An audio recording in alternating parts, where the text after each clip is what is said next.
Hello guys, welcome back to my channel. Today we will discussing about the NCERT solution.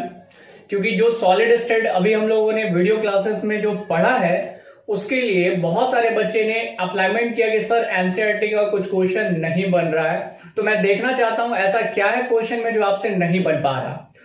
आप यहां से starting से लेकर last तक वीडियो में कंटिन्यू रहेंगे और मैं यकीन दिलाता हूं कि लास्ट तक में आप एनसीईआरटी का हर एक क्वेश्चन इजी वे में सॉल्व करना सीख जाएंगे। दूसरी बात यह है कि ये जो क्वेश्चंस है एनसीईआरटी के ये इतने ज्यादा इंपॉर्टेंट है कि अभी के टाइम में नीट से रिलेटेड अगर मैं बात करूं कि नीट में जो क्वेश्चन पूछे जा रहे हैं वो मोस्टली एनसीईआरटी बेस्ड है। नीट में आए हुए क्वेश्चन को भी मैं डिस्कस करूंगा, जेई में आए हुए क्वेश्चन को भी मैं डिस्कस करूंगा, लेकिन पहले आप इस एनसीईआरटी के क्वेश्चन को सॉल्व करोगे तब उसको सॉल्व करोगे तो ये आपको पूरी तरह समझ में आएगा। जिसमें पहला क्वेश्चन ये है हमारा और क्वेश्चन क्या कह रहा, define the term amorphous, give a few example of amorphous solid. आपको डिफाइन करना है कि amorphous क्या है और ये amorphous सॉलिड के बारे में एग्जांपल लिखने हैं।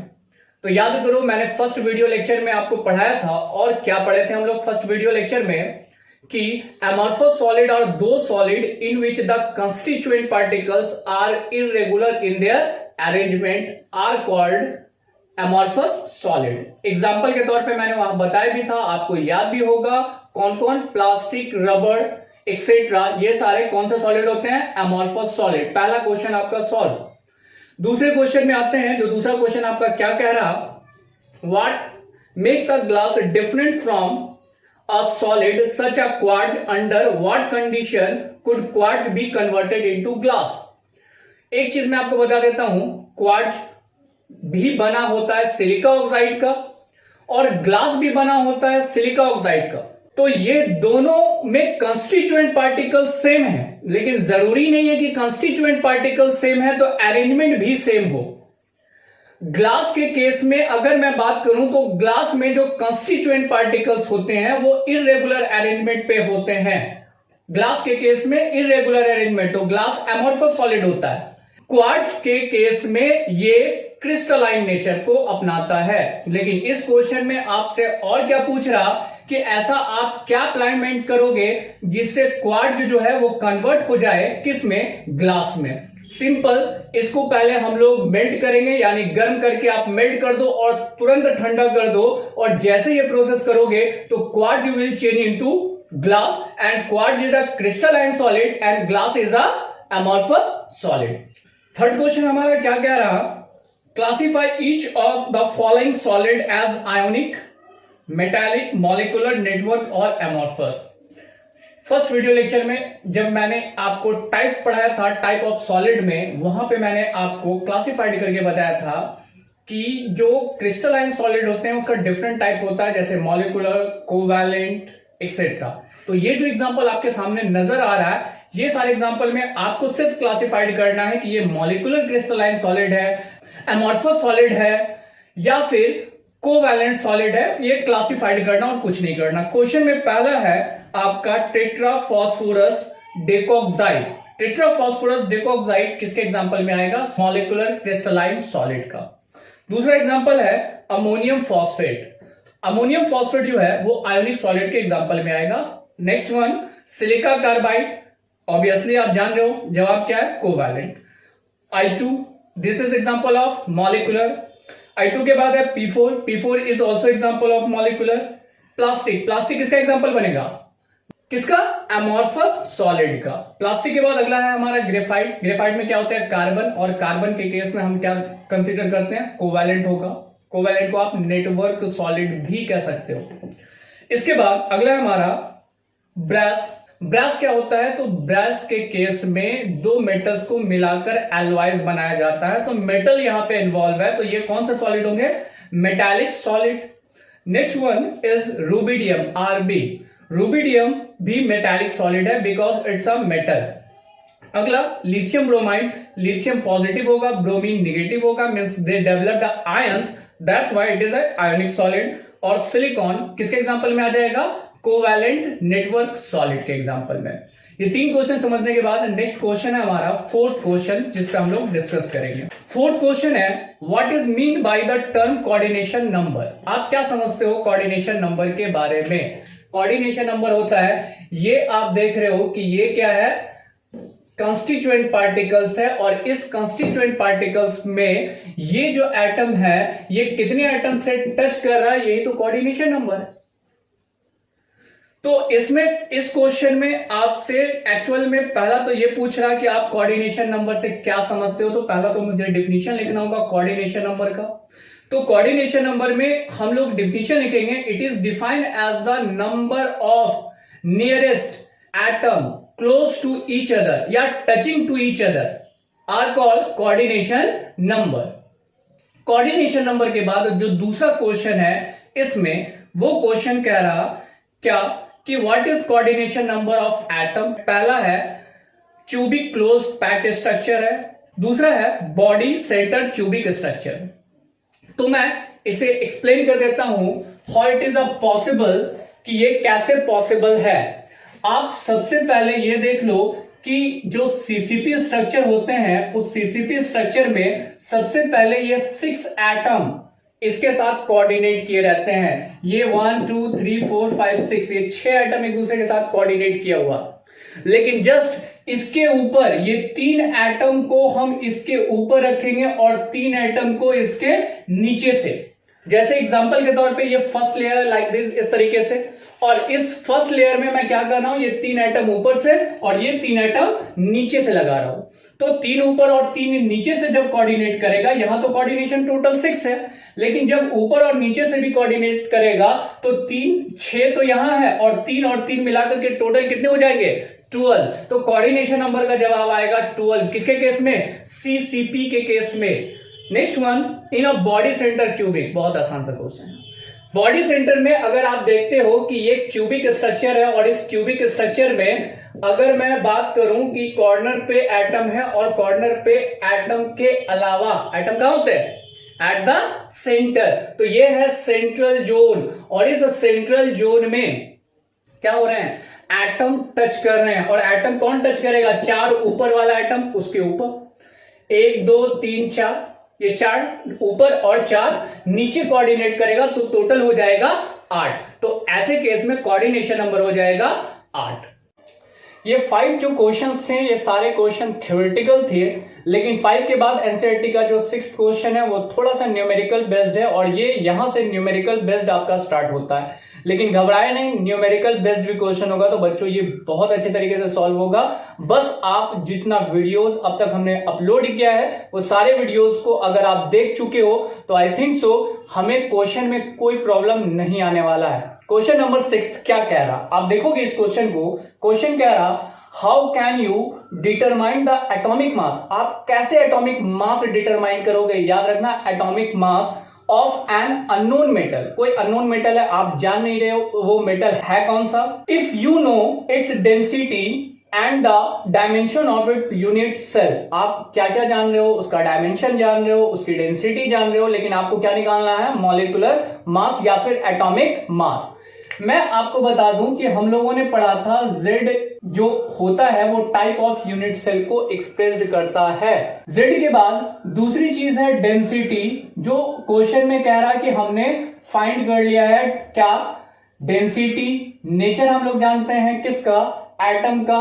एवोगाड्रोस नंबर तो आपको पता है और साथ में ये भी आपको पता है। इसे क्वेश्चन में निकालना क्या है, निकालना है एक्चुअल में एटॉमिक मास। तो आप निकालने के लिए भिड़ गए, नहीं निकालना नहीं, इसको डिटरमाइन करना है, क्योंकि डेंसिटी का जो फॉर्मूला आपने पढ़ा था Z into M divided by Na into AQ। इसमें आपको एक्चुअल में m को बताना है कि m कैसे डिटरमाइन करोगे। तो आपको डेरिवेशन में सिर्फ इतना सा चेंज लाना है, m इज इक्वल टू, जब m यहां आ जाएगा तो क्या हो जाएगा, density into Avogadro's number into AQ divided by Z। ये डेराइव्ड कर दो, आपका आंसर बन गया। क्लियर। इस क्वेश्चन के बाद नेक्स्ट क्वेश्चन हमारा 6, एनसीईआरटी का क्वेश्चन नंबर 6। क्वेश्चन कहता है stability of crystal is reflected in a magnitude of its melting point comment melting points of a solid water, ethyl alcohol, diethyl ether and methane from a data book. What can you say about the intermolecular force between these molecules? अभी जो बात हो रही है वो बात ये हो रही है कि एक मॉलिक्यूल से दूसरे मॉलिक्यूल्स के बीच में जो इंटरमॉलिक्यूलर फोर्स है उसके अकॉर्डिंग आप ये बताना है कि किसका मेल्टिंग पॉइंट ज्यादा होगा और किसका मेल्टिंग पॉइंट कम होगा। जिसके एग्जांपल में आपसे पूछा है वाटर के बारे में, इथाइल अल्कोहल के बारे में, डाइथाइल के बारे में और मीथेन के बारे में। क्वेश्चन नंबर 6 सॉल्व करने से पहले आप ये समझ लो कि एक जो कंस्टिट्यूएंट पार्टिकल्स, चाहे वो एटम हो या फिर मॉलिक्यूल्स हो, जो भी हो, ये कंस्टिट्यूएंट पार्टिकल जो दूसरे कंस्टिट्यूएंट पार्टिकल से क्या कर रहा है, जुटा हुआ है। तो जुटे रहने के कारण इसके अंदर एक फोर्स होना चाहिए जिसको कहते हैं अट्रैक्टिव फोर्स। लेकिन आप यहां देखोगे कि अट्रैक्टिव फोर्स जो है इस दोनों में, और देख रहे हैं फर्स्ट, सेकंड और थर्ड के केस में कौन सा फोर्स, अट्रैक्टिव फोर्स, किसमें, कंस्टिट्यूएंट पार्टिकल्स में। जिस सॉलिड में अट्रैक्टिव फोर्स ज्यादा स्ट्रॉन्ग होगा, ऑब्वियसली है कि उसका मेल्टिंग पॉइंट भी ज्यादा होगा। लेकिन जिस सॉलिड में आप देखोगे कि मैग्नीट्यूड जो है अट्रैक्शन का वो कम होगा, तो ऑब्वियसली है रिजल्ट क्या होगा, रिजल्ट ये होगा कि उसकी मेल्टिंग पॉइंट कम होगी। और उससे कम भी होगा, जितना मैग्नीट्यूड कम होगा मेल्टिंग पॉइंट उतनी कम होती चली जाएगी। जैसे अगर मैं एग्जाम्पल के तौर पे जो हमसे पूछा गया वो कौन कौन सा एग्जाम्पल है मैं बता देता हूं, क्योंकि क्वेश्चन तो हम याद कर नहीं सकते हैं, क्वेश्चन लिख करके ही लाना पड़ेगा। इसलिए वाटर जिसका मेल्टिंग पॉइंट है 273.15, दूसरा एग्जाम्पल है आपका इथाइल अल्कोहल, और इथाइल अल्कोहल का है 155.7 केल्विन होता है। नेक्स्ट वन डाइइथाइल ईथर जिसका 156.8 केल्विन है, और ये एग्जाम्पल दिया है मीथेन का जिसका है 90.5 केल्विन। आप क्या देख पा रहे हो, आप देख पा रहे हो यहाँ पे कि वाटर का जो मेल्टिंग पॉइंट है वो सबसे ज्यादा है, कितना, 0 डिग्री। लेकिन इथाइल अल्कोहल का उससे कम है, डाइइथाइल ईथर का उससे कम है, और मीथेन का सबसे कम है। इसके पीछे फैक्ट क्या है, फैक्ट ये है जो वाटर मॉलिक्यूल्स है, इस वाटर मॉलिक्यूल्स में जो फोर्स ऑफ अट्रैक्शन लग रहे हैं उसे हम लोग कहते हैं हाइड्रोजन बॉन्ड। और वाटर के केस में हाइड्रोजन बॉन्ड जो होगा वो ज्यादा स्ट्रॉन्ग होगा, उसके अंदर ज्यादा मैग्नीट्यूड होगा as compare to ethyl alcohol. Ethyl alcohol के भी मॉलिक्यूल्स एक दूसरे के साथ हाइड्रोजन बॉन्ड बनाते हैं, both can able to form hydrogen bond.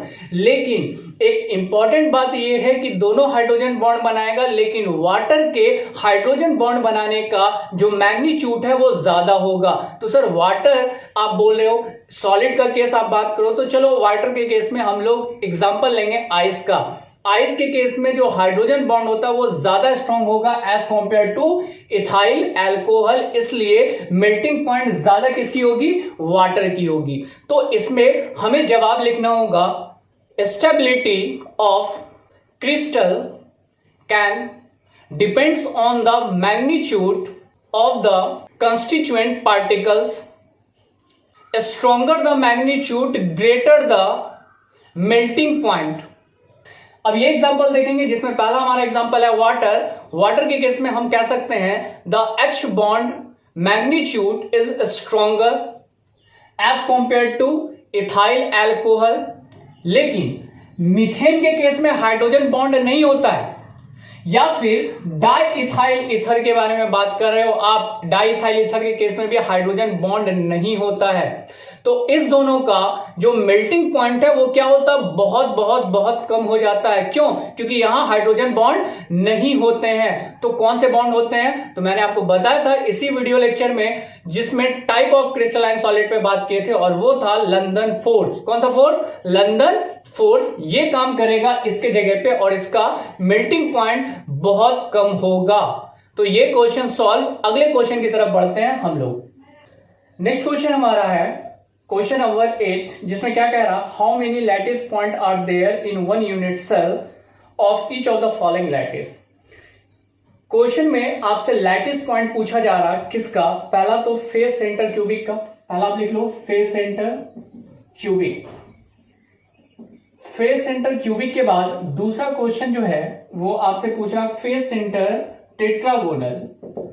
Face centre cubic की जगह पे क्या है, यहां पे टेट्रागोनल है।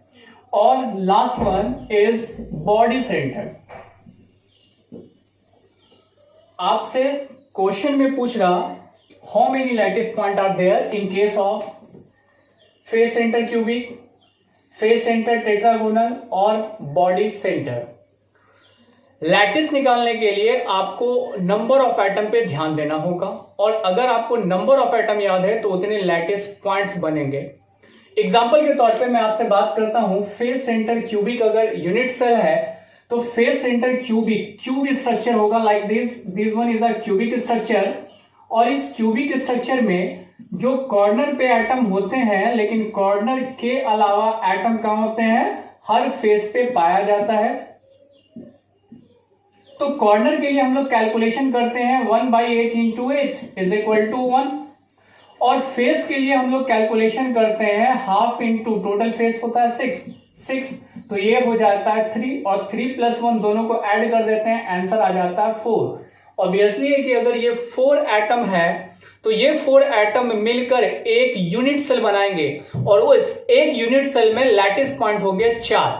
तो जवाब यही है कि लैटिस पॉइंट कितने हैं, तो जवाब है 4।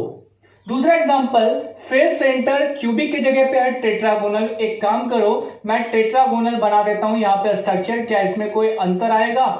तो सर ये दोनों तो सेम ही हो गया। सेम नहीं है, थोड़ा डिफरेंट है। ये भी फेस सेंटर्ड ही स्ट्रक्चर है, लेकिन आप क्या देख रहे हो, this one is a tetragonal and that one is a cubic. Cubic में लेंथ ब्रेथ हाइट तीनों इक्वल होता है, लेकिन टेट्रागोनल में ऐसा नहीं होता। लेकिन नंबर ऑफ एटम दोनों का क्या होगा, इक्वल होगा। तो ऐसे केस में लैटिस पॉइंट यहां भी कितने बनेंगे, 4 बनेंगे। अब आ जाओ बॉडी सेंटर। तो बॉडी सेंटर में लैटिस पॉइंट आपको बताना है। आप ये बताओ कि बॉडी सेंटर में टोटल नंबर ऑफ एटम कितने होते हैं, 2। तो जितने नंबर ऑफ एटम होंगे 2 कैसे सर, तो 2 ऐसे कि कॉर्नर पे टोटल 8 होगा, तो 8 का कैलकुलेशन इसी तरह कर देंगे 1/8 इंटू 8, तो टोटल हो जाएगा 1। कैसे, तो यहां पर आप देख लो कि ये बीसीसी का मॉडल मैं बना रहा हूं, और इस बीसीसी के मॉडल पे कॉर्नर पे एटम है। कॉर्नर के लिए कैलकुलेशन करेंगे 1/8 इंटू 8 इज इक्वल टू 1, और सेंटर पे एक एटम है जिसका पार्टिसिपेशन 1 के साथ ही होगा, तो ये हो जाएगा 1। टोटल नंबर ऑफ एटम कितने हो गए, 2। तो लैटिस पॉइंट कितना हो जाएगा, लैटिस पॉइंट हो जाएगा 2। इस क्वेश्चन को समझने के बाद अगले क्वेश्चन पे हम लोग बढ़ते हैं, क्वेश्चन नंबर 9। ये भी थ्योरेटिकल बेस्ड क्वेश्चन है। क्वेश्चन में आप देखो क्या कह रहा question, explain the basis of similarities and difference between the metallic and ionic solid। Next जो सेकंड क्वेश्चन उसी में कह रहा ionic solid are hard and brittle. अगर आप कंपैरिजन करो किससे, मेटालिक सॉलिड और आयोनिक सॉलिड में सिमिलरिटीज क्या क्या है, डिफरेंसेस क्या है, और इस दोनों के अलावा आयोनिक सॉलिड जो होता है वो आयोनिक सॉलिड ज्यादा हार्ड क्यों होता है, किसके कंपैरिजन से, मेटालिक सॉलिड के कंपैरिजन से। तो सर मेटल भी तो हार्ड होता है, मैं बता रहा हूं। मेटल्स, कुछ मेटल्स ऐसे भी हैं जिसे आप नाइफ से कट कर सकते हो।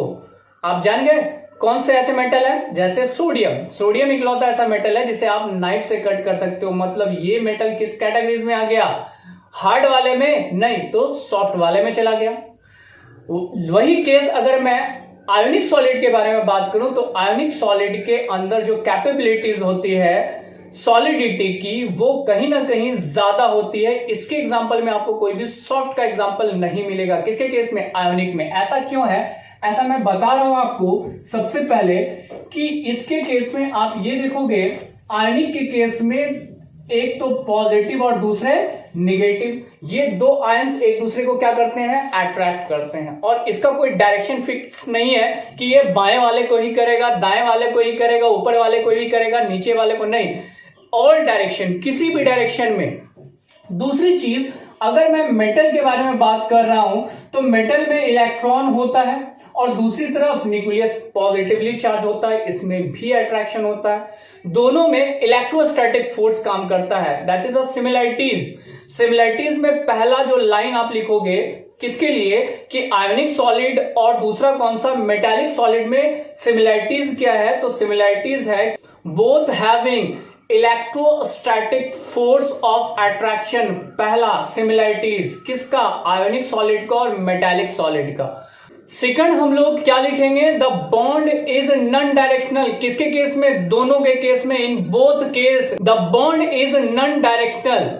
अब आते हैं डिफरेंसेस के बारे में। पहले तो हमने सिमिलैरिटीज दो बताया, अब जो मैं बताने जा रहा हूं वो डिफरेंसेस के बारे में बात करने जा रहा हूं। किसके डिफरेंस के बारे में, मेटालिक सॉलिड के बारे में और आयोनिक सॉलिड के बारे में। डिफरेंसेस में पहला ये है कि मेटालिक सॉलिड जो होता है वो हार्ड भी हो सकता है और सॉफ्ट भी हो सकता है। सॉफ्ट का एग्जांपल सोडियम है और हार्ड का एग्जांपल बाकी सारे मेटल्स है जैसे गोल्ड और सिल्वर एक्सेट्रा। तो ये हार्ड भी हो सकता है, सॉफ्ट भी हो सकता है, कौन, मेटालिक सॉलिड। लेकिन आयोनिक सॉलिड ऐसा नहीं है। आयोनिक सॉलिड जब भी होगा तो वो कैसा होगा, हार्ड होगा। लेकिन इस दोनों के अलावा एक और डिफरेंस के बारे में मैं बात करूं कि ionic solid does not conduct electricity in solid state but metallic solid can conduct electricity in solid state. ये डिफरेंसेस हुआ। तो एक तो आपने ये क्वेश्चन लिखा। दूसरा पॉइंट जो आपसे पूछा जा रहा है क्वेश्चन में, ionic solid are hard and brittle. Ionic solid hard और ब्रिटल ज्यादा क्यों है क्वेश्चन में, ये सेकंड जो इसी क्वेश्चन में आपसे पूछा जा रहा है वो ये पूछा जा रहा है कि ionic solid are hard and brittle. Ionic solid जो है वो हार्ड है, ब्रिटल है। इसके पीछे कारण क्या है, कारण ये है कि both having the electrostatic force, दोनों में इलेक्ट्रोस्टैटिक फोर्स काम कर रहा, लेकिन जो मैग्नीट्यूड होगा इलेक्ट्रोस्टैटिक फोर्स का वो आयोनिक सॉलिड में कंपैरेटिवली ज्यादा होगा। किसके, मेटालिक सॉलिड के, क्योंकि यहां पे दो आयंस काम कर रहे हैं, एक पॉजिटिव और एक नेगेटिव, मतलब केटायंस और एनायंस, ये दोनों काम कर रहे हैं। तो ऑब्वियसली है यहां पे जो इलेक्ट्रोस्टैटिक फोर्स होगा वो काफी ज्यादा स्ट्रॉन्ग होगा, उसके अंदर मैग्नीट्यूड ज्यादा होगा, इसलिए ज्यादा स्ट्रॉन्ग होता है। इन सारे क्वेश्चन को समझने के बाद अगला क्वेश्चन नंबर हमारा है क्वेश्चन नंबर 10, और क्वेश्चन 10 कह रहा calculate the efficiency of packing in case of a metal crystal for packing efficiency निकालना। और एससीसी, पहला तो एससीसी का पूछ रहा, हाँ एससीसी का पूछ रहा 52.4% होगा। दूसरा बीसीसी का पूछा है ना, हाँ बीसीसी है 68%, और तीसरा एफसीसी भी पूछ रहा, तीनों की पैकिंग एफिशिएंसी निकालने के लिए पूछ रहा। तो सर आंसर हो गया, नहीं आंसर नहीं हो।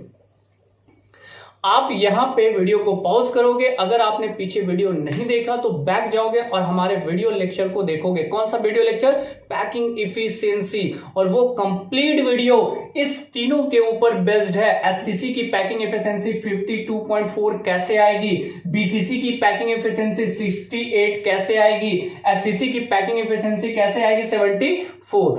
पैकिंग एफिशिएंसी के बारे में मैंने एक्सप्लेन किया है कि किस तरह से ये सारे वैल्यूज आएंगे। तो आंसर ये नहीं होगा, आंसर वो होगा जिसमें एक्सप्लेनेशन भी आपको ऐड करने हैं। किसके केस में, क्वेश्चन नंबर 10 के केस में। नेक्स्ट क्वेश्चन नंबर हमारा है 11, जिसमें क्वेश्चन क्या कह रहा, सिल्वर क्रिस्टलाइजेज इन एफसीसी लैटिस। क्रिस्टल्स जो है वो कौन से मॉडल में है, एफसीसी मॉडल में है।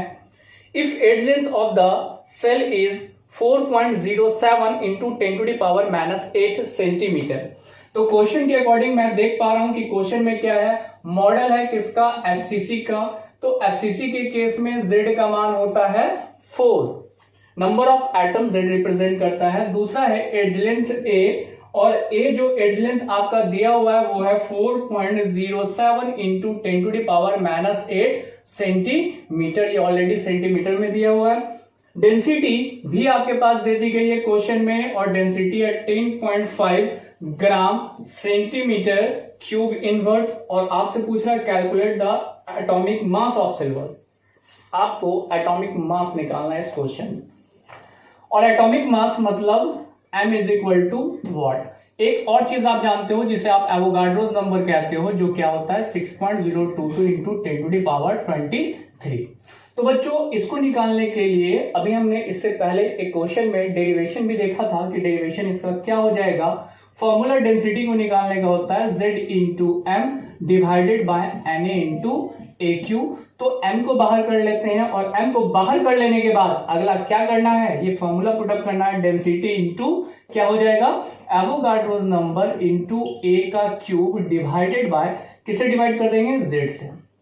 डेंसिटी आपका गिवन है क्वेश्चन में, इसको हम क्या कॉपी पेस्ट मारने वाले हैं, 10.5 इंटू एवोगाड्रोस नंबर कितना है 6.022 into 10 to the power 23 into next है ए का क्यूब, यानी इतना, इस वैल्यू का क्या निकालोगे आप, क्यूब निकाल लोगे। तो इसका जब आप क्यूब निकालोगे तो क्यूब निकालने के बाद ये 10 टू द पावर 8 है, जो हो जाएगा 10 टू द पावर -24, और 4.07 का क्यूब आप निकाल लोगे, 4.07 इंटू 4.07 इंटू 4.07, 3 टाइम्स इसका इस्तेमाल करोगे तो मैं एक ही बार लिख दे रहा हूं 4.07 का होल क्यूब डिवाइडेड बाय, किससे आप डिवाइड कर दोगे, z से आपको डिवाइड करना, और z का मान हो जाएगा 4। अब इसे डिवाइड कर दो और इससे मल्टीप्लाई कर दो, आपका आंसर आ जाएगा 107.9 ग्राम पर मोल।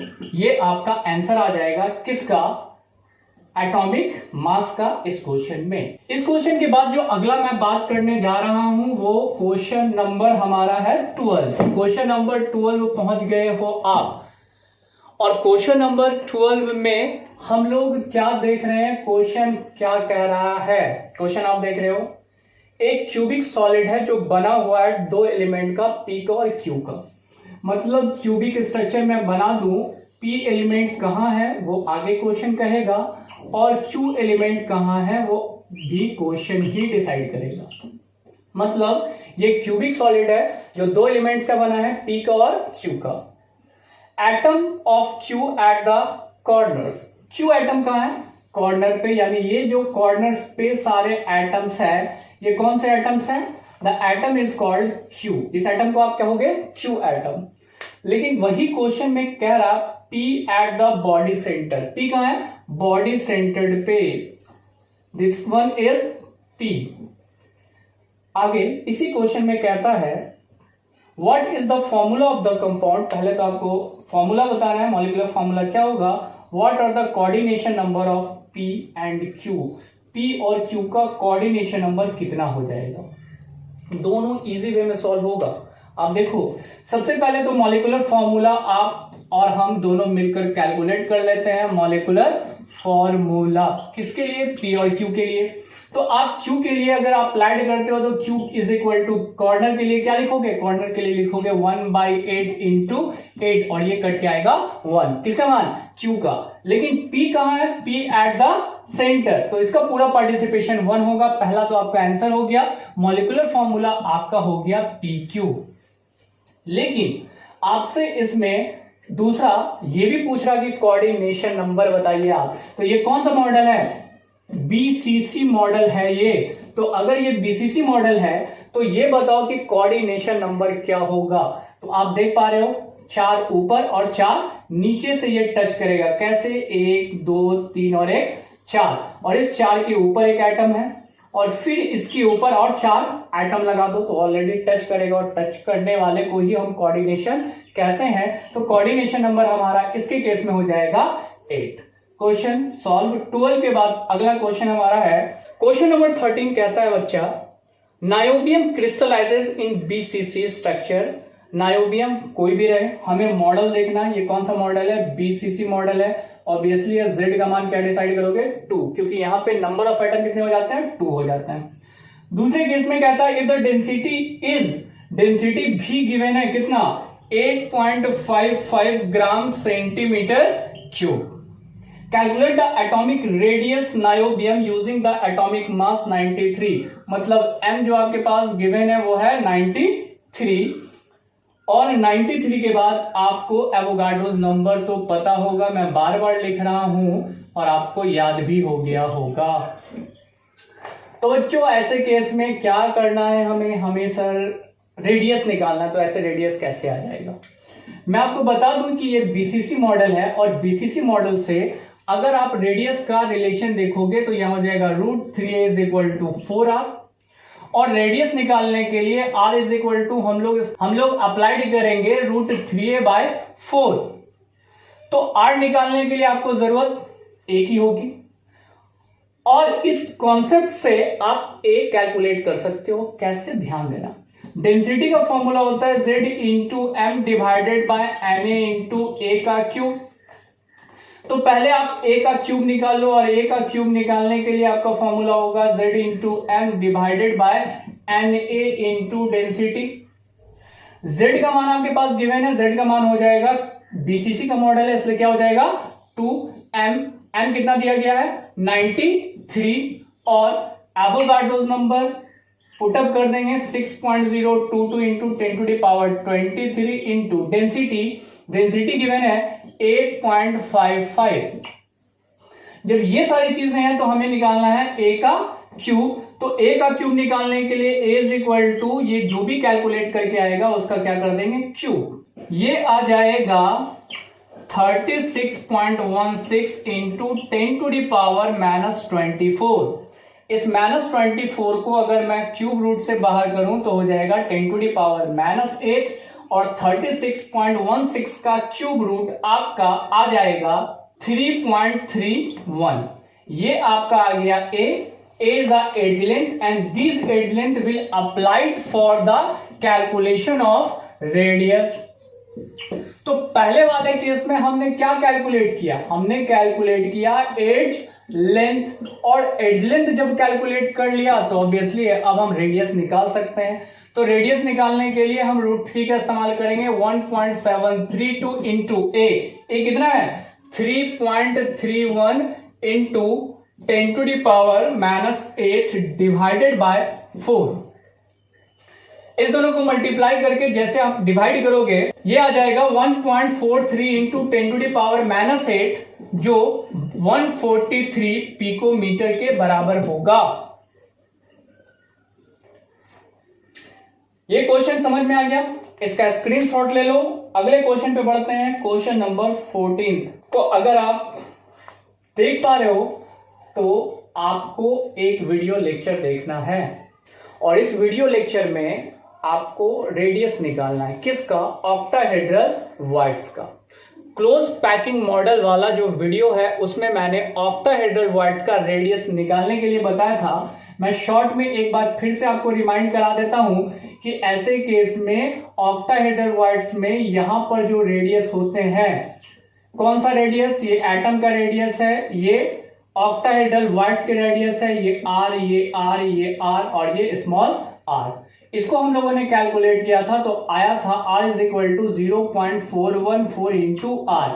ये डायरेक्ट आंसर ऐसे नहीं लिख देना है, बल्कि इस 14th क्वेश्चन को किसमें डिस्क्राइब किया गया, क्लोज पैकिंग मॉडल में ऑक्टाहेड्रल वॉइड्स को लेकर के। तो उसे आप देखोगे वही उसका आंसर है। 14th क्वेश्चन के बाद नेक्स्ट क्वेश्चन है बच्चा हमारा क्वेश्चन नंबर 15, जिसे आप देख पा रहे हो। और इस क्वेश्चन में क्या है देखते हैं। Copper crystallises in FCC lattice. Copper जो है वो एफसीसी मॉडल में है, तो आप एफसीसी देखकर आप Z का मान डिसाइड कर लो कि Z का मान कितना हो जाएगा 4। आगे क्वेश्चन में कहता है विथ एज लेंथ, मतलब आपके पास A दिया हुआ है, एज लेंथ कितना 3.61 into 10 to the power -8 centimetre. तो इस एज लेंथ का हमें क्यूब निकालना है, तो इसका होल क्या कर देंगे, क्यूब कर देंगे। इसका जो होल क्यूब आ जाएगा आपका वो आ जाएगा 46.656 इंटू 10 टू द पावर -24। ए का क्यूब जो वॉल्यूम ऑफ क्यूब है। आगे क्वेश्चन में क्या कह रहा, so that the calculate density in the arrangement measure value is of 8.92 gram per centimetre cube. इस क्वेश्चन में बाबू डेंसिटी ऑलरेडी आपसे दिया हुआ है कि क्या ये डेंसिटी आपकी आ रही है 8.92 ग्राम। कौन सा मेटल है, कॉपर, और कॉपर का एटॉमिक मास होता है 63.5 और एवोगाड्रोस नंबर होता है 6.022 इंटू 10 टू द पावर 23। तो इस क्वेश्चन में हमें क्या करना, तो सर डेंसिटी तो दिया है नहीं, क्वेश्चन में जो डेंसिटी दी गई है वो ये कह रहा कि क्या जो आप निकालोगे उसकी डेंसिटी इसकी डेंसिटी से मैच कर रही है या नहीं। तो इस क्वेश्चन में हमें डेंसिटी कैलकुलेट करना। सर ये कॉपर का क्या ले आए, एटॉमिक मास ले आए, क्योंकि क्वेश्चन में कह रहा है copper crystallises in FCC lattice. That's why we can use copper. Copper का एटॉमिक मास हमने पुटअप कर दिया। डेंसिटी का formula Z/m divided by Na into AQ। Z कितना 4 into 63.5 divided by 46.656 into 10⁻⁻24 into 6.022 into 10⁻23। इसको काट दो, 10⁻⁻1 बचेगा, इससे इसको मल्टीप्लाई कर दो, 5 के 20 0।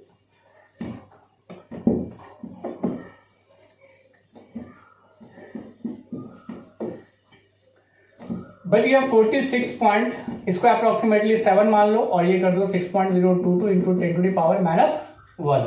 इस -1 को यहां अप्लाइड कर देते हैं, हो जाएगा 253.0 डिवाइडेड बाय 4.67 इंटू 6.022। इसे मल्टीप्लाई करके इसे डिवाइड कर दो, आपका आंसर 8.97 के अप्रोक्सीमेट, जो लगभग बराबर है इसके डेंसिटी के। Question number 15 complete. हाँ तो गाइज अगले क्वेश्चन के ऊपर हम लोग डिस्कस करने जा रहे हैं। क्वेश्चन नंबर 16 क्वेश्चन क्या कहता है? Analysis shows that nickel oxide has the formula Ni 0.98, oxygen 1, what fraction of nickel exists as Ni2 plus and Ni3 plus ions?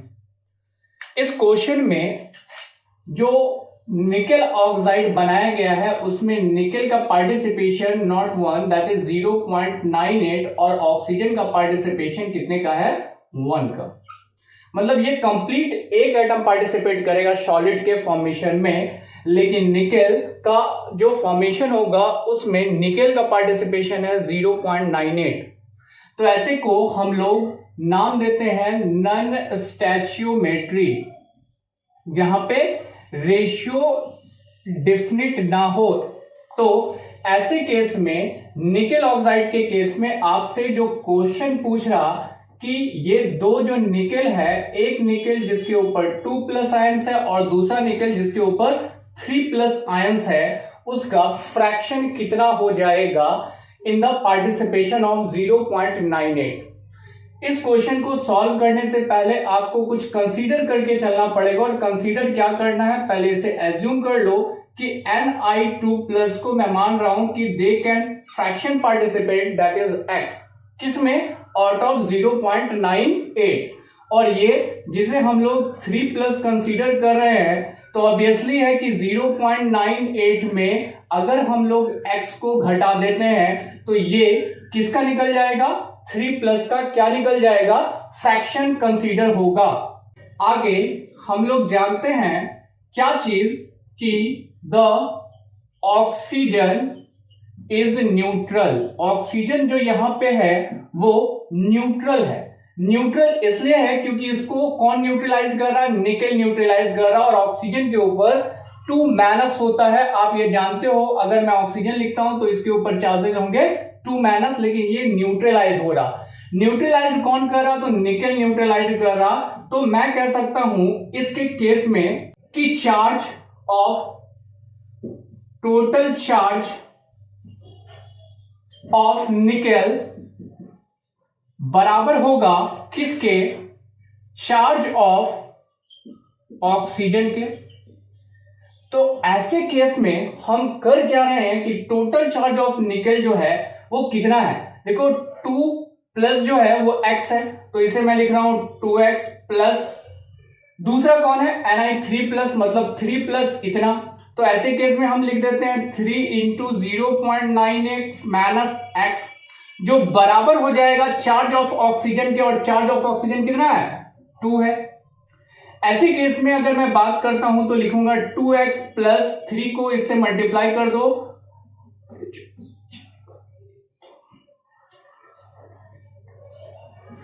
2.94 minus 3x is equal to 2।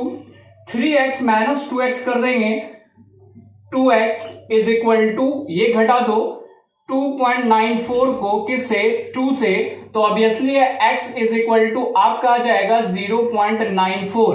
मतलब इस question में x का मान आपका consider हो गया, x के जगह पे आप क्या लिख सकते हो 0.94 कंसीडर कर सकते हो। और ऑब्वियसली है कि अगर मैं x को यहां पे पुटअप कर देता हूं तो फ्रैक्शन वैल्यू किसका आ जाएगा, निकेल का, जो आएगा 0.04। लेकिन अगर मैं परसेंटेज बात करता हूं कि परसेंटेज निकेल का कितना है 2+ का और निकेल 3+ का परसेंटेज कितना है, तो ऐसे केस में हम लोग कहते हैं number of Ni2+ divided by total number of nickel into 100। इस क्वेश्चन में देखो इसका जो फ्रैक्शन आ रहा है वो आ रहा 0.94 out of total number of nickel. तो total of number of nickel कितना है 0.98, तो इसे मैं पुटअप कर देता हूं 0.98 इंटू 100, तो ये परसेंटेज फ्रैक्शन निकल जाएगा किसका, निकेल का। तो इसको जैसे हम कैलकुलेट करते हैं तो ये आ जाता है 94 डिवाइडेड बाय 0.98, ये आ जाएगा अप्रोक्सीमेटली 96%, अप्रोक्सीमेटली 96%। तो ऑब्वियसली है कि Ni3+ का कितना होगा, आउट ऑफ 100 घटा दो, तो ये इसके केस में Ni3+ के केस में हम लोग कर देंगे 100 minus 96 is equal to 4%। Same question NEET 2019 में पूछा गया है। तो जब हम नीट या जेई के क्वेश्चन पे डिस्कस करेंगे तो इस क्वेश्चन को बखूबी हम लोग वहां पे फिर से समझेंगे। वैसे ये क्वेश्चन अगर आपको समझ में आ गया तो अगले क्वेश्चन की तरफ हम लोग बढ़ते हैं। किस क्वेश्चन की तरफ, क्वेश्चन नंबर 17। क्वेश्चन नंबर 17 क्या कह रहा है, व्हाट इज सेमीकंडक्टर। सेमीकंडक्टर क्या है, describe two main types of semiconductor and contrast their conducting mechanism. ये सेमीकंडक्टर क्या होते हैं, पहले तो आपको इसका डिफिनीशन लिखना होगा। ये हो गया, इसे मैं मिटा रहा हूं।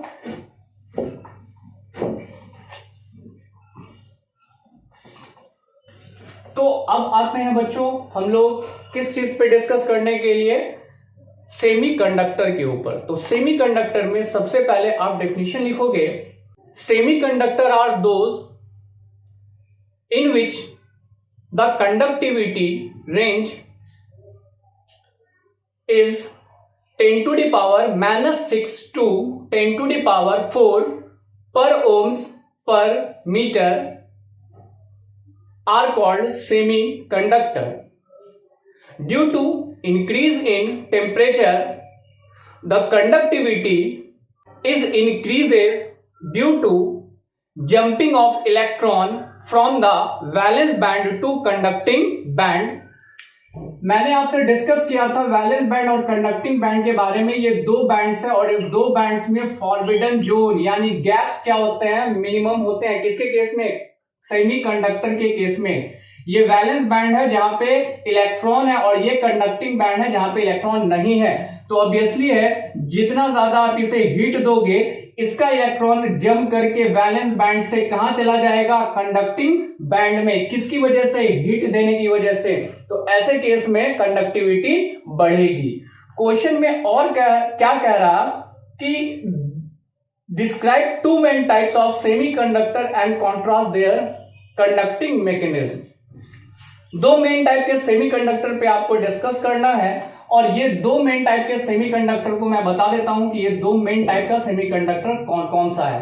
पहला जिसे आपको लिखना है एन टाइप सेमीकंडक्टर और दूसरा जिसे आपको डिस्कस करना है पी टाइप सेमीकंडक्टर के बारे में। ये एन टाइप सेमीकंडक्टर क्या होता है, पी टाइप सेमीकंडक्टर क्या होता है।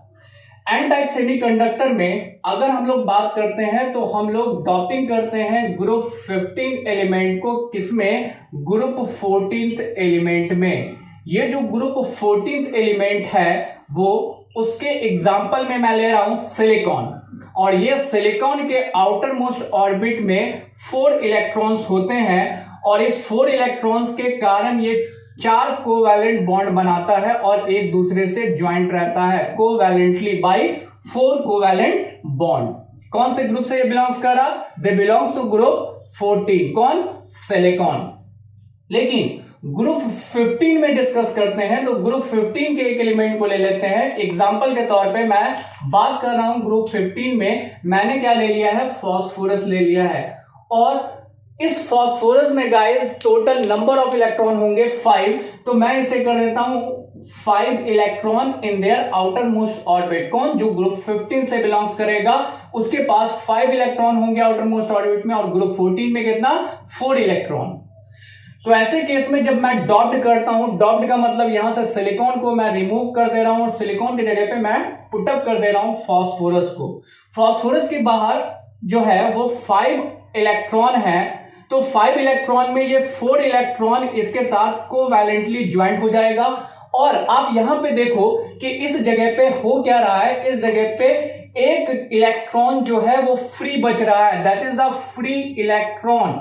और इस फ्री इलेक्ट्रॉन की वजह से क्या होगा? कंडक्टिविटी बढ़ेगी, और इस तरह के कंडक्टर को हम लोग क्या कहते हैं? N type semi conductor. तो एन टाइप सेमी कंडक्टर को के अंदर फ्री इलेक्ट्रॉन बचता है, और ये फ्री इलेक्ट्रॉन के बेसिस में N stand for the negative, क्योंकि इलेक्ट्रॉन कौन से चार्ज होते हैं? नेगेटिव चार्ज होते हैं। तो एन टाइप सेमीकंडक्टर में हम लोग डेफिनेशन लिखेंगे, when group 15 element are doped into group 14, a free electrons can conduct electricity, that is called n-type semiconductor. Example, phosphorus doped into silicon. दूसरे एग्जाम्पल पे आते हैं जिसे पी टाइप सेमीकंडक्टर कहते हैं। और पी टाइप में एक चीज आप फिर से याद रख लेना कि ग्रुप 13 एलिमेंट को डॉप्ड किया जाता है, किसमें? ग्रुप 14th एलिमेंट में। तो यही ग्रुप 14th एलिमेंट है, और इस ग्रुप 14th एलिमेंट में पहले सिलिकॉन था, लेकिन इस बार डॉप्ड फास्फोरस का नहीं बल्कि ग्रुप 13 एलिमेंट का कर रहे हैं। ग्रुप 13 एलिमेंट में मैं एग्जांपल ले लेता हूं एल्यूमिनियम। एल्यूमिनियम का एटॉमिक नंबर होता है 13, तो इसके आउटर मोस्ट ऑर्बिट में इलेक्ट्रॉन हो जाते हैं 3। लेकिन जैसे एल्यूमिनियम को मैं डॉप्ड करता हूं, रिजल्ट ये होता है ये सिलिकॉन रिमूव करेगा और इसके जगह पे आ जाएगा एल्यूमिनियम। लेकिन इस एल्यूमिनियम के आने की वजह से यहां पर आप देख पा रहे हो कि एल्यूमिनियम के आउटर मोस्ट ऑर्बिट में टोटल नंबर ऑफ इलेक्ट्रॉन तो 3 है, और ये 3 इलेक्ट्रॉन के बेसिस पे ये 3 कोवैलेंट बॉन्ड तो बना देगा। लेकिन यहां पर आप देख रहे हो कि एल्यूमिनियम के जस्ट नीचे एक वैकेंट जगह बना है।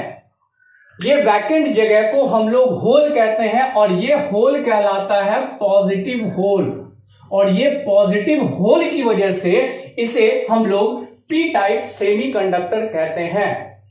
तो पी टाइप सेमीकंडक्टर के डेफिनेशन में हम लोग लिखेंगे, when group 13 element are doped into group 14, a positive hole are formed which able to conduct electricity.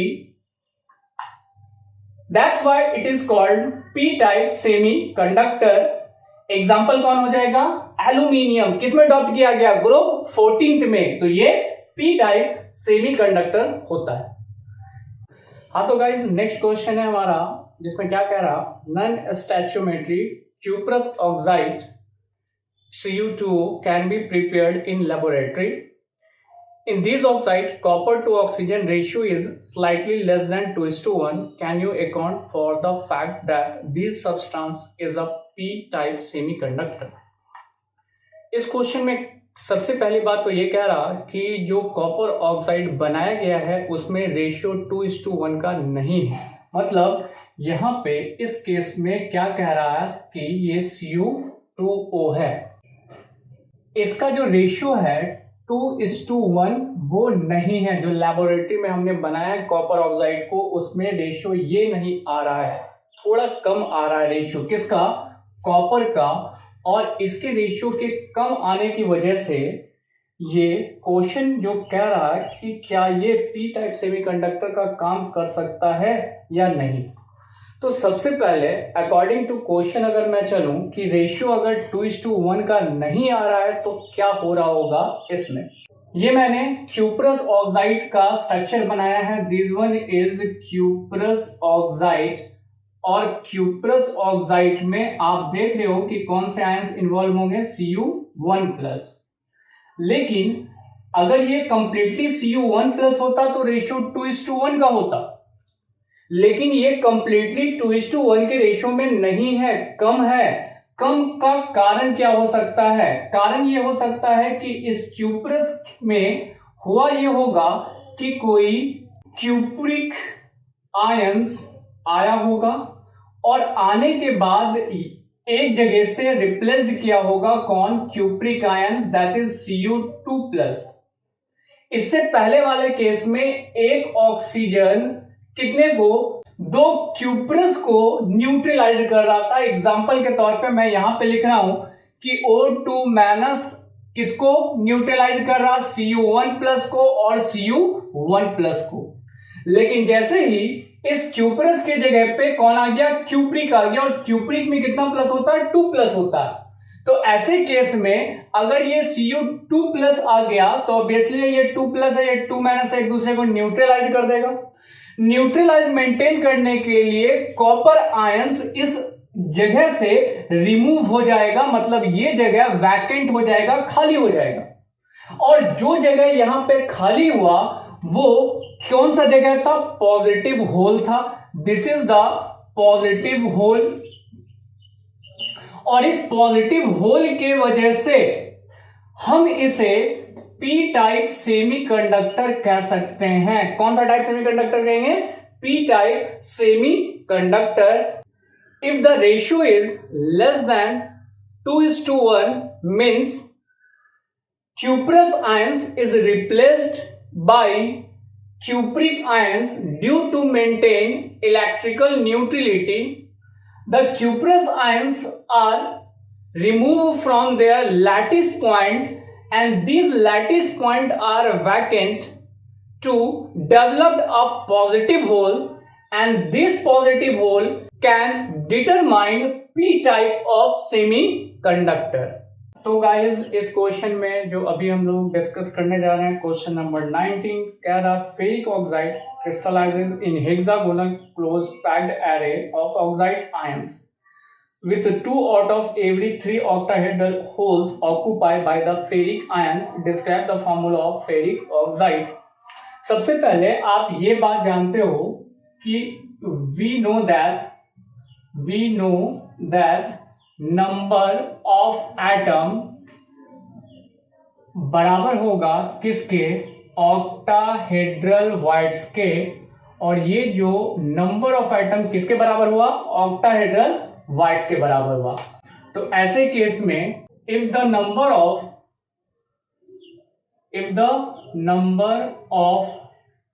Oxide ions per unit cell is 1, then the number of Fe3+ ions is equal to octahedral voids, जो होगा आपका 2/3 octahedral voids। तो ऐसे case में हमें क्या ध्यान देना है कि इनटू ऑक्टाहेड्रल voids 1 है तो ये हो जाएगा 2/3 कौन? Fe। तो Fe के केस में आप लिखोगे 2/3 कौन? एक ऑक्सीजन, जिसे हम लोग कर क्या रहे हैं कि मल्टीप्लाई कर देते हैं 3 से। 3 से जैसे मल्टीप्लाई करते हैं तो इसका फॉर्मूला हो जाता है Fe2O3। वो कैसे? आप देख पा रहे हो कि इसका 2/3 है और ऑक्सीजन का 1 है, तो 3 से इसे भी मल्टीप्लाई करते हैं और ऑक्सीजन को भी 1 से मल्टीप्लाई करें, 3 कट गया, ये 2 और ऑक्सीजन को 3 से मल्टीप्लाई किया ना, तो 3 ये आ गया 3। ये क्वेश्चन बन गया आपका कौन सा? Question number 19 complete. क्वेश्चन को एक बार फिर से समझ लो। We know that the number of atom बराबर किसके होगा? ऑक्टाहेड्रल वाइड्स के। आपने बहुत अच्छे तरीके से पढ़ा है कि टेट्राहेड्रल वाइड्स में नंबर ऑफ एटम 2n होता है और ऑक्टाहेड्रल वाइड्स में n होता है। वैसे ही कह रहे हैं if the number of oxide O2- per unit cell is 1, एक यूनिट सेल में ऑक्साइड आयंस कितना है? 1 है। Then the number of Fe3+ ions 2/3 into octahedral voids. 2/3 तो हमने लिखा, ऑक्टाहेड्रल वाइड्स कितना बन रहा है? 1, तो वैसे केस में ये बन गया 2/3।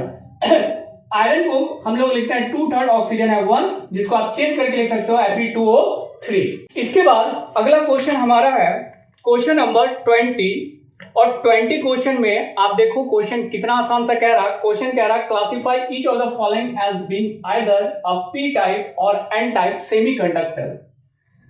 इसमें सेमीकंडक्टर में पी और एन टाइप हमें डिसाइड करना है, और पी और एन टाइप सेमीकंडक्टर डिसाइड करने से पहले मैं आपको बता दूं कुछ आपको याद रखना पड़ेगा, और ये याद रखने के लिए आपको ग्रुप 13 के एलिमेंट याद रखने पड़ेंगे, 14 और 15। और याद कैसे करना ट्रिकी वे में मैंने समझाया था, एक बार फिर से समझा देता हूं, कोई दिक्कत नहीं है। ग्रुप 13 एलिमेंट में हो जाएगा बैगन, आलू, गाजर, इन, थैला। ग्रुप 14 में आ जाएगा कहे, सीता, जी, सुन, प्रभु। ग्रुप 15 में आ जाएगा नाना, पापा, अम्मी, सब, बीमार।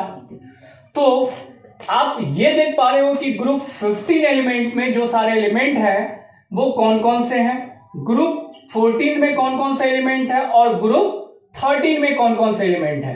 और एन और पी टाइप सेमीकंडक्टर याद रखने के लिए जब 13 को 14 में डालते हैं तो ये पी टाइप बनाता है, और 15 को 14 में डालते हैं तो ये एन टाइप सेमीकंडक्टर परफॉर्म करता है।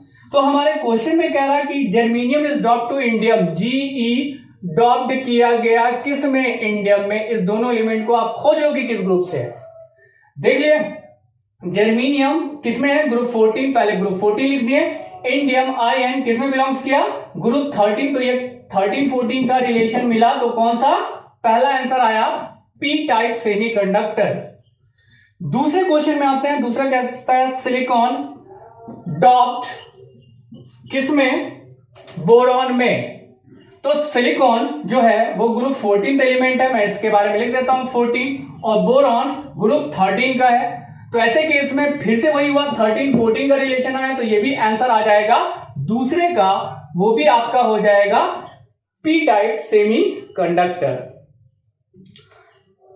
क्वेश्चन नंबर 21 पे आते हैं। क्वेश्चन नंबर 21 कह रहा है गोल्ड एटॉमिक रेडियस दिया गया 0.144 nanometre, crystallises in FCC, what is the length of a side of a unit cell. इस क्वेश्चन के बाद अगला हम लोग बात कर रहे हैं क्वेश्चन नंबर 21, और 21 क्वेश्चन जो कितना आसान सा, क्या आपके पास रेडियस गिवन है 0.144 नैनोमीटर, और आपसे ए पूछ रहा कि ए क्या हो जाएगा, मॉडल है FCC का। Face centre cubic unit cell में हमने कहा था इसका डेरिवेशन आपको याद रखना है, √2a = 4r। तो ऐसे केस में a = क्या हो जाएगा, 4r/√2। आप ऊपर नीचे √2 से मल्टीप्लाई कर दो, और जैसे मल्टीप्लाई करोगे ये आ जाएगा 4√2r डिवाइडेड बाई 2, ये कट गया, 2√2 इंटू r, किसके लिए, a को निकालने के लिए आप ऐसा परफॉर्म करोगे। तो गाइज आप ये देखो कि a आपको निकालना है 2, तो आप जान रहे हो √2 का मान क्या हो जाएगा, 1.414 इंटू r आपका गिवन है कितना, 0.144। इससे इसको मल्टीप्लाई कर देते हैं, और फिर 0.144 से मल्टीप्लाई कर देते हैं, आंसर आ जाएगा 0.407 नैनोमीटर। ये आपका आ गया edge length. Question number 21 complete. Question number 21 के बाद अगला क्वेश्चन है क्वेश्चन नंबर 22। क्वेश्चन नंबर 22 क्या कह रहा, in terms of band theory. कौन से टर्म में, बैंड थ्योरी के बेसिस पे आपको बताना है कंडक्टर का कंपैरिजन इंसुलेटर से, और कंडक्टर का कंपैरिजन सेमीकंडक्टर से। बैंड थ्योरी अगर आपको याद होगा तो ये 22 नंबर जो क्वेश्चन है, इस पे मैं आपसे डिस्कस कर लेता हूं। पहले बैंड थ्योरी में आपको मैंने पढ़ाया है बहुत अच्छी तरीके से कि दो तरह के बैंड्स होते हैं, एक जिसे आप कंडक्टिंग बैंड कहते हो और दूसरा जिसे आप वैलेंस बैंड कहते हो। ये दोनों टाइप के बैंड्स को हम लोग देखेंगे, लेकिन 3 तरह के केस में। पहला केस जिसे आप क्या कह रहे हो, इंसुलेटर। दूसरा केस जिसे आप क्या कहोगे, सेमीकंडक्टर। और तीसरा केस जिसे आप क्या कहोगे, कंडक्टर। ये जो नीचे आपको नजर आ रहा, these all are the valence band. Valence band वो होता है जिसके पास इलेक्ट्रॉन्स होते हैं, यहां इलेक्ट्रॉन है, यहां इलेक्ट्रॉन है, यहां इलेक्ट्रॉन है। ये तीनों केस में सबसे पहला ये जो केस है, this is the insulator, this one is the semi conductor, और थर्ड वन जो आपको नजर आ रहा वो है कंडक्टर। वैलेंस बैंड थ्योरी में इस दोनों के बीच में जो गैप्स है उसको हम लोग गैप कह सकते हैं, या फिर आप फॉरबिडन जोन के नाम से बुला सकते हो इसे, गैप्स को। तो आप देख पा रहे हो यहां गैप ज्यादा है, यहां गैप कम है, यहां गैप बिल्कुल भी नहीं है। यहां गैप के बारे में बात कर रहे हैं किसके किसके बीच में, दो बैंड के बीच में। पहला जिसे वैलेंस बैंड कह रहे हैं, दूसरा किसके बीच में, कंडक्टिंग बैंड के बीच में। गैप्स ज्यादा होंगे तो इलेक्ट्रॉन यहां से जंप करके कंडक्टिंग बैंड में नहीं जा पाएगा। वैलेंस बैंड से इलेक्ट्रॉन जंप करके कंडक्टिंग बैंड में नहीं जा पाएगा, तो they act as a insulator. लेकिन यही इलेक्ट्रॉन सेमीकंडक्टर में गैप्स कम होते हैं तो इलेक्ट्रॉन यहां से यहां जंप करके जा सकता है। तीसरे केस में कंडक्टर, जिसमें फॉरबिडन जोन या गैप्स बिल्कुल कम होते हैं, एक दूसरे पे ओवरलैप करता है, तो इलेक्ट्रॉन इजी वे में वैलेंस बैंड से कंडक्टिंग बैंड में जा सकता है। तो इस क्वेश्चन में हमसे डिफरेंस पूछ रहा कंडक्टर और इंसुलेटर में। कंडक्टर में मैं लिखूंगा क्या, कि इस दोनों के बीच में जो फॉरबिडन जोन होते हैं वो नहीं होते हैं और इलेक्ट्रॉन वैलेंस बैंड से कहां, कंडक्टिंग बैंड में जा सकता है। लेकिन इंसुलेटर के केस में फॉरबिडन जोन ज्यादा होते हैं, इलेक्ट्रॉन जंप करके वैलेंस बैंड से कंडक्टिंग बैंड में नहीं जा सकता। वही दूसरा कंपैरिजन आपसे कंडक्टर से और सेमीकंडक्टर से पूछा इस दोनों का, तो कंडक्टर में फिर से वही चीज, गैप्स कम होते हैं, इलेक्ट्रॉन वैलेंस बैंड से जंप करके कंडक्टिंग बैंड में जा सकता है। लेकिन सेमीकंडक्टर में गैप्स होते हैं लेकिन ज्यादा नहीं, इसका इलेक्ट्रॉन जा सकता है, ठीक है, कहां, वैलेंस बैंड से कंडक्टिंग बैंड में। किसके केस में, सेमीकंडक्टर के केस में। ये क्वेश्चन खत्म, क्वेश्चन नंबर 23। हाँ तो चलिए गाइस, अगले हमारे इस क्वेश्चन के ऊपर क्वेश्चन नंबर 23, जिसमें कह रहा है explain the following term with suitable example. पहला स्कॉटकी डिफेक्ट, दूसरा फ्रैंकल डिफेक्ट, तीसरा इंटरस्टिशियल डिफेक्ट और फोर्थ वन इज एब्सेंट। मैं सबसे पहले आपसे डिस्कस करना चाहूंगा स्कॉटकी डिफेक्ट के बारे में। स्कॉटकी डिफेक्ट क्या होते हैं? ये डिफेक्ट जनरली पाया जाता है आयोनिक क्रिस्टलाइन सॉलिड में, और इस डिफेक्ट में होता क्या है कि केटाइंस और एनाइंस दोनों अपने लैटिस पॉइंट से मिस कर जाएंगे, मतलब वहां पे उस जगह को, लैटिस पॉइंट को छोड़कर ये आयंस बाहर निकल जाएंगे। कौन? केटाइन भी और एनाइंस भी, लेकिन इक्वल नंबर में, ताकि इलेक्ट्रिकल न्यूट्रलिटी मेंटेन हो सके। इसकी वजह से क्या होता है, जब ये आयंस यहां से बाहर निकलेंगे किसी सॉलिड से, तो सॉलिड का वॉल्यूम तो वही रह जाएगा लेकिन उसकी डेंसिटी क्या हो जाएगी, कम हो जाएगी। और ऐसा उस केस में होता है जब केटाइंस और एनाइंस के साइज में बहुत ज्यादा डिफरेंसेस नहीं होते हैं, तो वहां पे कौन से डिफेक्ट होते हैं, स्कॉटकी डिफेक्ट। एग्जाम्पल के तौर पे आप लिखोगे सोडियम क्लोराइड और potassium bromide, potassium chloride etcetera, ये सारे एग्जाम्पल हो जाते हैं स्कॉटकी डिफेक्ट के। नेक्स्ट आते हैं हम लोग गाइस फ्रैंकल डिफेक्ट के ऊपर। फ्रैंकल डिफेक्ट भी क्रिस्टलाइन सॉलिड में ही पाया जाएगा, लेकिन फ्रैंकल डिफेक्ट में एनाइंस के साइज क्या होंगे, बड़े होंगे, और केटाइन के साइज क्या होंगे, काफी छोटे होंगे। जैसे एग्जाम्पल के तौर पे ये मैं बात कर रहा हूं, ये कौन है आपका, तो ये है केटाइन, और केटाइन छोटे साइज का है और एनाइंस क्या है, बड़े साइज का है। तो ये डिफेक्ट तभी पाया जाएगा या होगा जब केटाइंस और एनाइंस के साइज में एक बड़ा डिफरेंस होगा। आप देख रहे हो कि एनाइंस जो है उसका साइज बड़ा है और केटाइन का साइज क्या है, काफी छोटा है। तो ये अपने लैटिस पॉइंट को छोड़कर यहां से किसी दूसरे साइड पर चला जाएगा। जिस जगह पे जाएगा ये, उस जगह को हम लोग कहते हैं इंटरस्टिशियल साइट, और जहां से जाएगा this is called lattice point. तो याद रखना इसकी डिफिनीशन में क्या, Frenkel defect are found in those ionic crystalline solid in which the size of cations are different. Anion is larger in size while cation is smaller in size. Cations are missing from its lattice point to the interstitial site. इसके case में किसी तरह की density में कोई बदलाव नहीं होता है, क्योंकि वो अपने प्लेस को छोड़ के दूसरे प्लेस में चला जाता है, लेकिन उसी सॉलिड के अंदर। तो ऐसे केस के एग्जाम्पल में हम लोग याद रखेंगे, पहला सिल्वर ब्रोमाइड और दूसरा जिंक सल्फेट एक्सेट्रा। ये सारे एग्जाम्पल हो गए किसके? फ्रैंकल डिफेक्ट के। फ्रैंकल डिफेक्ट के बाद अगला है आपका इंटरस्टिशियल। इंटरस्टिशियल क्या होता है कि जो एटम्स के बीच में जो गैप्स बच जाते हैं लैटिस पॉइंट के अलावा, उसको आप क्या कहते हो? इंटरस्टिशियल साइड कहते हो। याद रखना, जो गैप्स बच जाते हैं, जगह खाली बच जाता है लैटिस पॉइंट के अलावा, उसे आप इंटरस्टिशियल साइड कहोगे। और लास्ट वन है हमारा एफ सेंटर।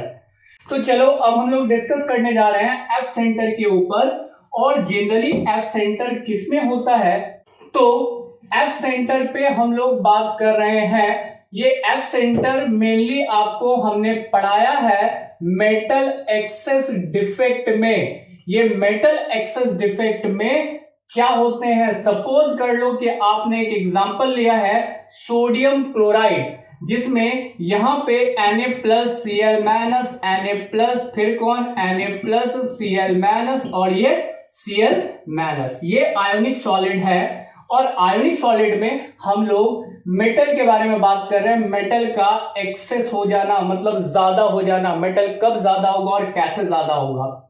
इस सॉलिड को हम लोग हीट करते हैं, गर्म करते हैं। जैसे आप इस सॉलिड को गर्म करोगे इन प्रेजेंस ऑफ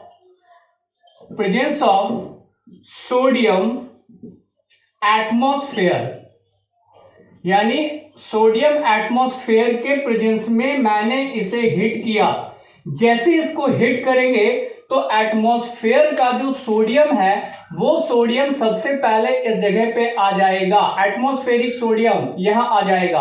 और जैसे ये सोडियम आया, ये सोडियम इस क्लोरीन को अट्रैक्ट करेगा और अपने साथ लेकर यहां से रिमूव कर जाएगा सोडियम क्लोराइड वेपर के फॉर्म में। रिजल्ट ये होगा कि यहां पे एनायनिक वैकेंट हो जाएंगे।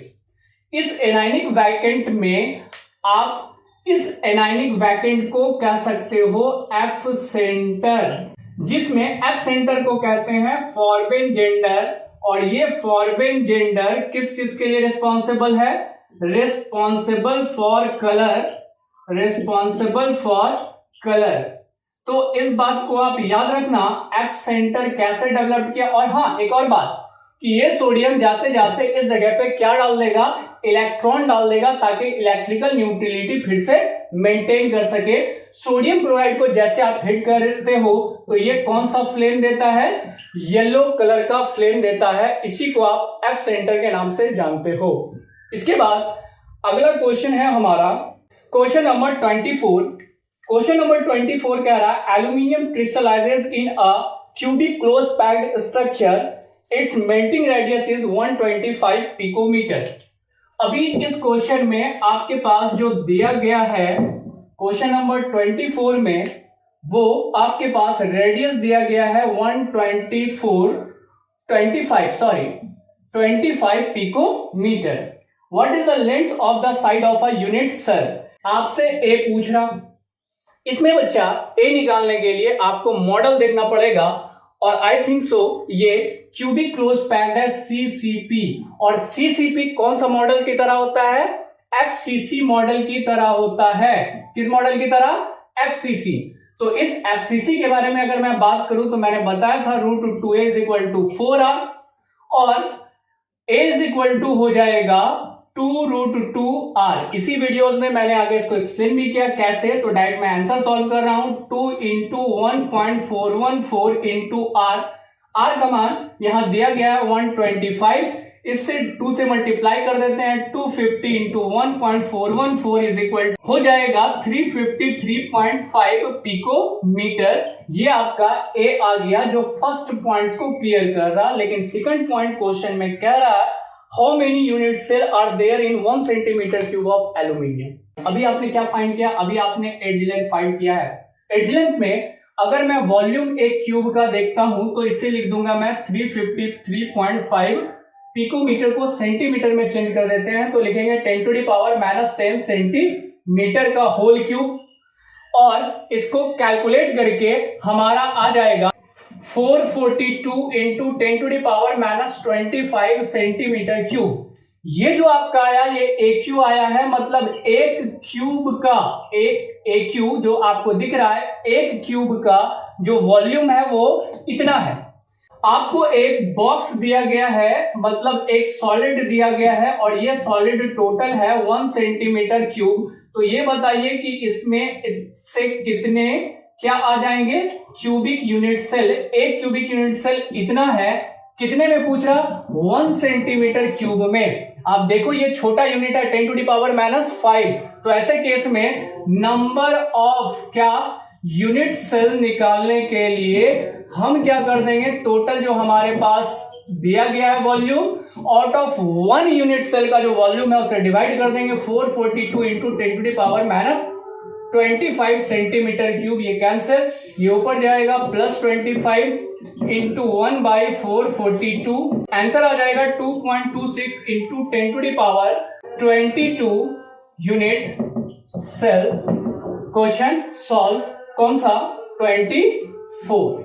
तो गाइज नेक्स्ट क्वेश्चन हमारा 25, जिसमें क्या कह रहा है, if NaCl is doped with 10⁻³ mole% of strontium chloride, what is the concentration of cation vacancies? यहाँ concentration आपको निकालना है किसका, cation vacancies का। लेकिन पहले आप फिर से इस बात को समझ लो, यहाँ पे मेटल डिफिशियंसी का एग्जाम्पल है। मेटल डिफिशियंसी का कैसे, मैं दिखा रहा हूं अभी। आप देखो कि यहाँ पे मैंने 3 और 3 दोनों केस में आपको दिख रहा है कि ये क्या है कि ऐसे केस में एक दूसरे को न्यूट्रलाइज कर रहा। लेकिन जैसे ही स्ट्रोमियम इसमें आ जाता है, स्ट्रोमियम किसके जगह पे आएगा, एक सोडियम के जगह पे। तो एक स्ट्रोमियम 2 क्लोरीन को न्यूट्रलाइज करेगा। तो ऐसे केस में जो एक सोडियम नजर आ रहा वो इस जगह से वैकेंट हो जाएगा, खाली हो जाएगा। और जब ये खाली होगा, सोडियम जैसे ही यहां से बाहर निकल जाएगा, तो यहाँ पे वैकेंट स्पेस पूछ रहा जिसको आपको निकालना है। और ये वैकेंट कौन सा वैकेंट होगा, केटायन वैकेंट। और ये केटायन वैकेंट का जो है वो कंसंट्रेशन पूछ रहा है कि क्या हो जाएगा कंसंट्रेशन जब हम इसे 10⁻³ मोल ऐड करते हैं। तो इस क्वेश्चन को सॉल्व करने के लिए सबसे पहले हम लोग लिखेंगे due to addition of strontium replaces 2 sodium ions, one place is strontium and another place is vacant। आप देख पा रहे हो मैं जो लिख रहा हूं, क्या लिख रहा हूं, मैंने क्या कहा कि ड्यू टू एडिशन ऑफ स्ट्रोमियम, जैसे आपने स्ट्रोमियम को ऐड किया, हुआ ये कि स्ट्रोमियम जो है वो 2 क्लोरीन को न्यूट्रलाइज कर रहा, लेकिन इसकी वजह से एक सोडियम का जगह तो स्ट्रोमियम ने खुद ले लिया, लेकिन दूसरा सोडियम यहां से क्या हो जाएगा, बाहर निकल जाएगा। क्यों, क्योंकि इलेक्ट्रिकल न्यूट्रलिटी मेंटेन रहनी चाहिए। और ऐसे केस में आगे number of moles of cation vacant in 100 mole NaCl is equal to 10⁻³ तो दूसरा number of moles of cation vacant in 1 mole. तो 1 मोल में लाने के लिए आप इसमें क्या करोगे, 10⁻³ divided by 100 is equal to 10⁻⁵। हमारा आ गया total number of cation vacant, और total number of cation vacant जो हो जाएगा वो आपका हो जाएगा 10⁻⁵। अब इसके केस में नंबर ऑफ मोल्स के बारे में पूछ रहा, तो 10⁵ और इसमें नंबर के बारे में डिसाइड कर रहा, तो नंबर के लिए आप किसे मल्टीप्लाई करोगे, एवोगाड्रोस नंबर से। और जैसे एवोगाड्रोस नंबर से मल्टीप्लाई करते हो, इसका आंसर हो जाएगा 6.022 इंटू 23 है, 10⁻⁵ है, तो इससे इसको घटा देंगे और घटाने के बाद हमारा आ जाएगा 10⁻18 इज अ राइट आंसर। तो टोटल 25 क्वेश्चन के बाद अगला क्वेश्चन 26 है जो थ्योरेटिकल बेस्ड है। नेक्स्ट क्वेश्चन है हमारा 26 जिसमें आपको एक्सप्लेन करना है फेरोमैग्नेटिज्म, पैरामैग्नेटिज्म, फेरीमैग्नेटिज्म और एंटी फेरीमैग्नेटिज्म। और फिफ्थ है 12 to 16 and 13 to 5 to group compounds. तो बच्चों इसमें कुछ नहीं करना, एक्सप्लेनेशन लिखना, और एक्सप्लेनेशन के लिए आप इससे ज्यादा अच्छा हमारे इस वीडियो लेक्चर को देख सकते हो। कौन से? मैग्नेटिक प्रॉपर्टी ऑफ सॉलिड, जहां पे मैंने इस क्वेश्चन का एक्सप्लेन किया है। तो आप उस वीडियोस में जाओगे और आराम से देख लेना, वही उसका आंसर होगा। क्या लिखना है? सिर्फ एक्सप्लेनेशन लिखना है। तो एनसीईआरटी का क्वेश्चन सॉल्व। अगर आपको ये हमारा वीडियो अच्छा लगा तो please like and subscribe. Thank you.